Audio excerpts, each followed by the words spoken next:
جو بات چل رہی تھی مسائل حج، مسائل حج میں نے عرض کیا تھا کہ کچھ غلط فہمیاں ہیں، ان کا مجھ کو ذکر کرنا ہے۔ لمبی چوڑی بات کی نہ ضرورت ہے نہ گنجائش، صرف ایک چھوٹا سا مسئلہ آج کی حد تک بتانا ہے، کیونکہ میں اپنے مجمع کا موڈ بھی تو بہرحال دیکھ رہا ہوں، وقت بھی زیادہ ہو چکا ہے، مجلس بھی سال ثواب کی ہے، شہادت کی تاریخ کی وجہ سے ذکر مصائب بھی لازم ہے۔ بہت ہی مختصر مسئلہ، آج باقی وضاحت آئندہ، اور وہ یہ کہ حج کے سلسلے میں گزشتہ ہفتے بار بار یہ بات دہرائی گئی کہ اگر مرنے والے پر واجب حج ہے تو کسی بھی عام آدمی کو اس کی جانب سے نیابت میں نہیں بھیجا جا سکتا، اس لیے کہ اگر واجب حج ہے تو وہ ایسا ہی آدمی انجام دے جو بالکل صحیح حج کرنا جانتا ہو۔ اور ہمارے یہاں انڈیا اور پاکستان دونوں عام طور پر غیر عالم جو دینی مدارس کے طالب علم اور عالم ہیں وہ تو ٹھیک کر لیں گے حج، باقی کسی کے لیے حج صحیح کرنا بڑا مشکل ہے۔ اس کی وجہ پچھلی تقریر میں آ گئی، یہاں تک کہ اپنا حج بھی اکثر لوگ صحیح نہیں کرتے، لیکن وہاں اپنی عبادت میں غلطی ہو تو کوئی گنجائش شریعت دے دیتی، یہ پچھلی دفعہ کی بات ہے۔ دوسرے کے بہاف پہ اگر کوئی عمل کر رہے ہوں تو وہ تو بالکل صحیح ہونا چاہیے۔ تو یہ جو ایک طریقہ کار لوگوں نے بنایا کہ کسی کو حج کرا کے ایک نیکی اس کے ساتھ بھی کر لے اور اپنے مرحوم کا حج بھی ہو جائے، یہ غلط طریقہ، اس میں مرحوم کا حج نہیں ہوتا۔ ہاں اگر وہ واقعاً وہ غریب آدمی صحیح حج کر سکتا ہے، خصوصاً اس کا تلفظ صحیح، پھر تو دوسری بات، زیادہ بہتر ہے کہ ایسے آدمی کو بھیجیں کہ ثواب اس کا بھی ملے اور مرنے والے کو بھی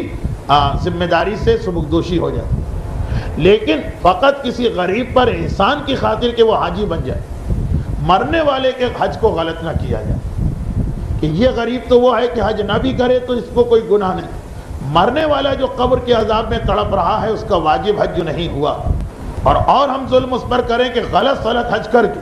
خرچہ بھی کریں، آدمی کو بھی بھیجیں اور اس کو کوئی فائدہ نہ ملے، یہ واجب حج کی حد تک مسئلہ تھا۔ ہاں ویسے اگر آپ کسی مرنے والے کے لیے حج نہ کروائیں، ایک غریب پر رحم آ گیا، بیچارے کو بڑی تمنا ہے زیارت اور حج کی، آپ نے پیسے دیے کہ جاؤ کر کے آ جاؤ، وہ ٹھیک ہے، لیکن اس میں بھی یہ یاد رکھیے کہ بہرحال اگر ایسے آدمی کو بھیجے جو غریب بھی ہو اور صحیح حج کر سکتا ہو، وہ اچھا ہے اس سے کہ غریب کو تو بھیج دے لیکن جو غلط حج کر کے آ جائے، یہ ایک بات تو مکمل ہو گئی۔ اب یہاں پر ایک اور مسئلہ وہ یہ کہ اگر کسی آدمی پر ایک دفعہ حج واجب ہو گئے، گزشتہ 30-35 سال میں لوگ حج کے مسئلے سے بہت غافل تھے، بہت سے لوگوں پر حج واجب تھا، اس زمانے میں نہیں کیا۔ یہاں پر ایک فقہ کا بڑا عجیب مسئلہ آتا ہے، وہ یہ کہ اگر کسی پر ایک زمانے میں حج واجب تھا اور وہ حج پر نہیں گیا، اب بعد میں اس کی حیثیت ہی نہ رہی حج پر جانے کی، غریب ہو گیا، فقیر ہو گیا، بھک منگا ہو گیا، پھر بھی اس پر واجب رہے گا کہ وہ حج پر جائے۔ یعنی ایک دفعہ اگر کسی کی گردن پر حج آ جائے اور وہ اس کو انجام نہ دے تو بعد میں توبہ کرنے اور معافی مانگنے سے یہ حج معاف نہیں ہوتا ہے، ہر صورت میں جانا پڑے گا، یہاں تک کہ یہی وہ مسئلہ جس کی خاطر ایک آدمی پر بھیک مانگنا واجب ہو سکتا ہے۔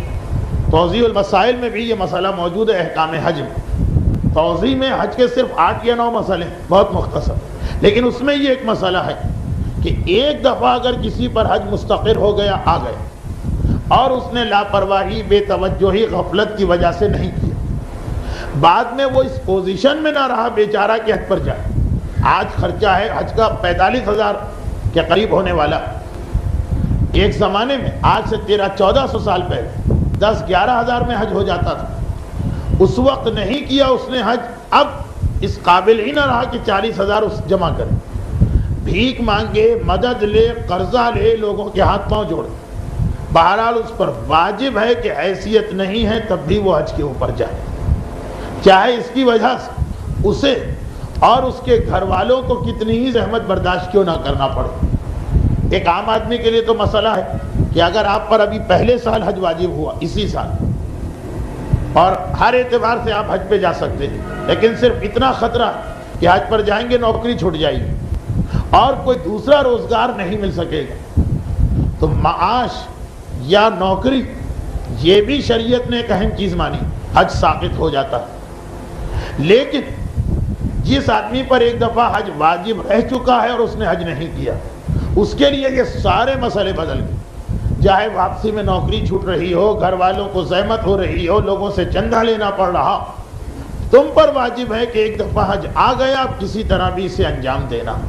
ہاں جہاں بالکل ہی ناممکن ہو جائے، سب کوششیں کر لی، ایک پھر بھی لوگ ایک پائی نہیں دے رہے، وہ تو دوسری بات ہے، لیکن یوں مسئلہ کہ عام حالات میں یہ نہیں ہے کہ آپ حج کرنا ہے تو کسی سے پیسے مانگیں، چندے کی بات کریں، بھیک مانگیں، یہ اچھا بھی نہیں لگتا ہر آدمی، لیکن جس پر حج رہ چکا ہے اور اس نے نہیں کیا اس کے لیے یہ واجب رہے گا۔ یہ تو ایک عام اصول آپ سن لیجیے۔ اب اس کی تھوڑی سی وضاحت، اور وہ وضاحت یہ کہ آج سے 15 یا 20 سال پہلے کسی کو اپنے والد کے مرنے پر اتنا حصہ ملا جس میں اس زمانے میں حج ہو جاتا تھا، توجہ نہیں تھی، خیال نہیں تھا، دین کی جانب رغبت نہیں تھی، 10,000 روپے ملے اپنے والد کی میراث سے اور حج کی تاریخیں آ گئی، تو میراث سے جو پیسہ ملے اس پر خمس نہیں ہوتا، حج تو واجب ہے اگر حج کی تاریخوں تک وہ پیسہ رہ جائے۔ اس کا مطلب یہ کہ اس آدمی پر حج واجب ہو گیا تھا اس وقت، مگر نہیں توجہ تھی آج سے 20 سال پہلے لوگوں کی دین کی طرف، نہیں کیا اس نے حج، اب وہ پیسہ بھی ختم ہو گیا اور اب اتنا مہنگا ہو گیا حج 45,000 کی، یہ نہیں جا سکتا ہے، لیکن جانا پڑے گا۔ ایک عورت کو 25 سال پہلے اتنا مہر ملا تھا کہ وہ اس مہر کے پیسے سے حج کر سکتی تھی، مہر کے پیسے پہ خمس نہیں ہے بھلا وہ 10 سال پڑا رہے، لیکن حج تو ہے پہلے ہی سال میں۔ یہ مسئلہ تو بہت مشہور ہو گیا کہ اگر کسی کا مہر اتنا ہے کہ حج ہو سکتا ہے تو اس کو مہر مانگنا بھی واجب اور مانگ کے حج پہ جانا بھی واجب۔ اب کسی عورت کا 20 سال 25 سال 30 سال پہلے اتنا مہر تھا کہ اس سے حج ہو سکتا تھا، لیکن اس کی توجہ ہی نہ تھی اس طرف کہ مہر مانگنا بھی پڑتا ہے اور حج کرنا بھی پڑتا ہے۔ 10,000 اس کا مہر تھا آج سے 30 سال پہلے۔ یہ میں ایک فرضی مثال بنا رہا ہوں اس لیے کہ خوجے حضرات میں غالباً جتنا ماضی میں جائے مہر کم ہوتا چلا جائے گا۔ اب کچھ مہر ہوا ہے، ورنہ ایک تو زمانہ تھا کہ بکری جتنے کی نہیں ملتی تھی اتنے کی عورت لوگ لے آتے تھے، لیکن مثلا جیسے ہم لوگ ہیں جو ہندوستانی لوگ کہلاتے ہیں، ہمارے ہاں تو لاکھ 1.25 لاکھ اور 1.5 لاکھ اور 2 لاکھ کا مہر کافی عرصے چلا، کم ہوا ہے اب آج جا کے مہر 2 لاکھ اور 3 لاکھ سے نیچے اترے، اور 2 لاکھ اس زمانے میں جب رات کو کھانے کو نہیں ہوتا تھا، چپراسی کی نوکری کرتے تھے، اس وقت 2 لاکھ کا مہر بنتا تھا۔ اب جیسے جیسے حیثیت ہو رہی ہے ویسے ویسے لوگ ہزاروں میں آ رہے ہیں، تو ہمارے ہاں تو ایسے بہت سے کیسز ہو چکے ہیں کہ مہر عورت کا اتنا تھا کہ وہ، اور حج کتنا تھا، 1100 اور 1200 روپے میں بھی پاکستان میں لوگوں نے حج کیا ہے، پاکستان بننے کے پہلے سال اور دوسرے سال۔ اب اگر عورت کا مہر ایک زمانے میں اتنا رہ چکا ہے کہ اس زمانے کے حساب سے وہ حج کر سکتی تھی، نہیں کیا اس نے حج، توجہ ہی نہیں تھی، معلوم ہی نہیں تھا، تو اس صورت میں بعد میں زمانہ گزر گیا، وہ پیسے اگر وہ پیسے ہوں بھی مہر کے تب بھی اتنے کم رہ گئے، حج تو بہت آگے نکل گئے، کیونکہ مہر اگر آپ نے 60 میں 5,000 کا رکھا اور حج بھی 5,000 کا ہوتا تو 90 میں مہر تو وہی 5 کا 5 رہے گا۔ جو کسی کو قرضہ دیا جائے، جو کسی کو پیسے دیے جائیں، پیسے کی ویلیو کم ہونے سے اس کی مقدار نہیں بدل سکتی۔ کئی بار یہ بات یہاں آئی کہ اگر 100 سال پہلے کسی نے ہمارے دادا کے 10 روپے مار لیے تھے اور آج اس کا پوتا معافی مانگ کے واپس کرنا چاہے تو ہم کو یہ حق نہیں کہ ہم کیلکولیٹر لے کے بیٹھیں کہ 100 سال پہلے کے 10 روپے آج کے کتنے ہزار بنے ہیں، وہی 10 روپے اس کو دینا پڑے جو اس نے 100 سال پہلے اس کے دادا نے غصب کیے ہیں۔ گناہ اپنی جگہ، لیکن شریعت کبھی بھی یہ نہیں کہتی کہ اگر کسی نے تم پہ ظلم کیا ہے تو بدلے میں تم بھی ظلم کرو، جتنا اس نے گناہ کیا ہے اتنی سزا ملے۔ تو اب سن 60 کا 5000 اس وقت حج کرا دیتا، آج نہیں کرا پا رہا۔ عورت کو حج پہ جانا پڑے گا، اس کو حج پہ جانا پڑے گا، چاہے بھیک مانگنا پڑے اور خیرات دینا پڑے اور چندہ جمع کرنا پڑے، جب تک وہ صورت نہ ہو کہ ان سب کے باوجود کچھ نہیں مل رہا تو دوسری بات۔ دیکھیے عام مسئلہ پھر دوہرا دیا جائے، حج کے لیے پیسے جمع کرنا واجب نہیں، یعنی واقعاً انٹینشنلی جان بوجھ کر آدمی یہ کر سکتا کہ پیسے رہنے ہی نہ دو گھر میں کہ حج کرنا پڑے، آتے جائیں خرچ کرتے جاؤ، آتے جاؤ خرچ کرتے جاؤ، کوئی بات نہیں۔ لیکن اگر ایک دفعہ حج واجب رہ گیا تو جمع بھی کرنا ہوں گے، مانگنا بھی پڑے گا۔ اور اس کی زیادہ اچھی مثال وہ خواتین جو آج سے 10-12 سال پہلے اتنی بوڑھی ہو گئی تھی کہ زیور پہننے کے قابل نہیں رہی تھی۔ مہر وہر تو بہت کم رہا ہے آج سے 20 سال پہلے، زیور بہرحال ہر دور میں عورت کے پاس ہوتا۔ زیور کا مسئلہ یہ ہے کہ اگر کسی عورت کے پاس جوانی کے دور میں زیور ہے، یعنی جب وہ زیور پہنتی،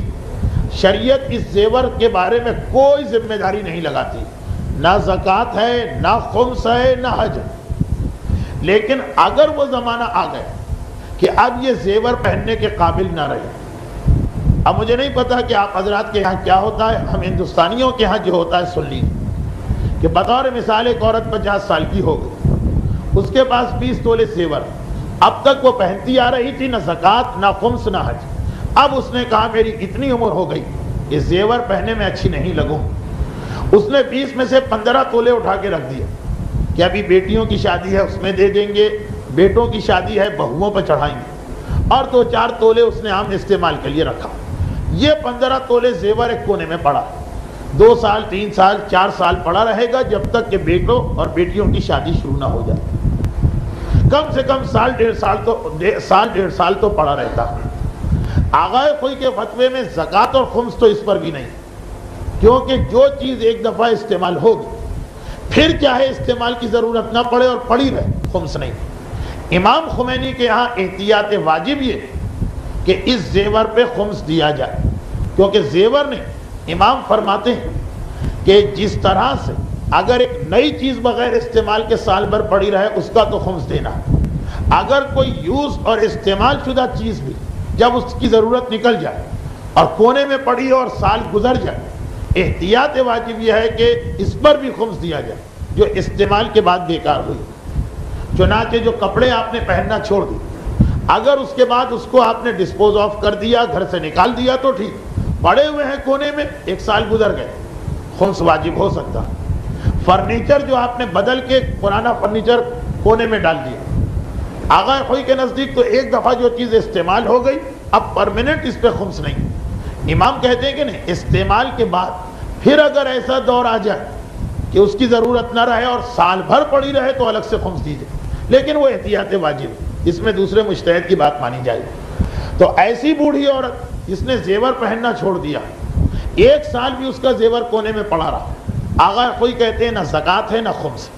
امام خمینی کہتے ہیں زکوٰۃ تو نہیں ہے، احتیاط واجب ہے کہ خمس دے۔ تو خیر احتیاط واجب میں دوسرے مجتہد کی بات مانی، لیکن دونوں مجتہدین کہتے ہیں کہ حج تو ہے اس پر۔ اگر یہ 15 تولے زیور اتنا جس سے حج ہو جائے، اچھا آج کل شاید حج 45,000 کا ہو گیا، لیکن آج سے 30 سال پہلے اگر کوئی بوڑھی عورت، بوڑھی سے مقصد بہت ہی بوڑھی نہیں، یہ 45-50 سال کی عورت، اس نے کچھ تولے زیور، 5 یا 10 تولے زیور اٹھا کے رکھا 1 سال کے لیے، 1 سال سے بھی کم، حج کی تاریخیں آ گئی، اس پر حج واجب ہو گیا تھا، بیچاری کو پتہ ہی نہیں تھا کہ مجھے حج پہ جانا، اب وہ حج اس کی گردن سے نہیں اترے گا۔ یہ بڑا مشکل مسئلہ کہ اگر آپ کی پوری زندگی میں کبھی ایک شخص 1930 میں پیدا ہوا، 1944 میں بالغ ہوا، میں مثال بنا رہا ہوں، 44 سے 91 تک اس پوری زندگی میں کبھی اس کے پاس اگر اتنے پیسے آ گئے کہ اس زمانے میں جو حج کی رقم تھی وہ حج ہو جاتا، جیسا میں نے کہا کبھی 500 میں بھی حج ہوا، 1000 میں ہوا، 2000 میں، 10,000 میں، 12,000 میں، پھر یہ گزشتہ 10 سال میں ایک دم سے جمپ لگا کے 45,000 میں پہنچ گئے، لیکن 500 میں بھی حج رہ چکا۔ جو لوگ 40-45 کی پیداوار، ان پہ تو شاید حج ہو گیا ہو اگر اتنے پیسے آ گئے۔ تو یہ بڑا مشکل مسئلہ کہ زندگی میں ایک مرتبہ بھی اگر پیسے آ گئے، چاہے اس وقت توجہ نہیں دی، اب حج کتنا ہی گنا مہنگا ہو گیا وہ حج باقی. پھر ایسا آدمی اگر مر گیا، اس کا جو حج آپ کرائیں گے واجب حج کہلائے گا. اچھا، اب یہاں پہ ایک اور پہلو نکلتا کہ بہت سے لوگوں کو پتہ ہی نہیں چلتا مرتے دم تک کہ ان پر حج واجب کبھی ہو گیا تھا. کیونکہ جیسا میں نے کہا 50s اور 60s میں حج اتنا سستا تھا کہ اس وقت کئی لوگوں پر حج واجب ہو گیا جن بیچاروں کو پتہ بھی نہیں تھا. اب کیا کریں وہ لوگ؟ اس کے لیے ایک ہفتہ انتظار کریں کم سے کم.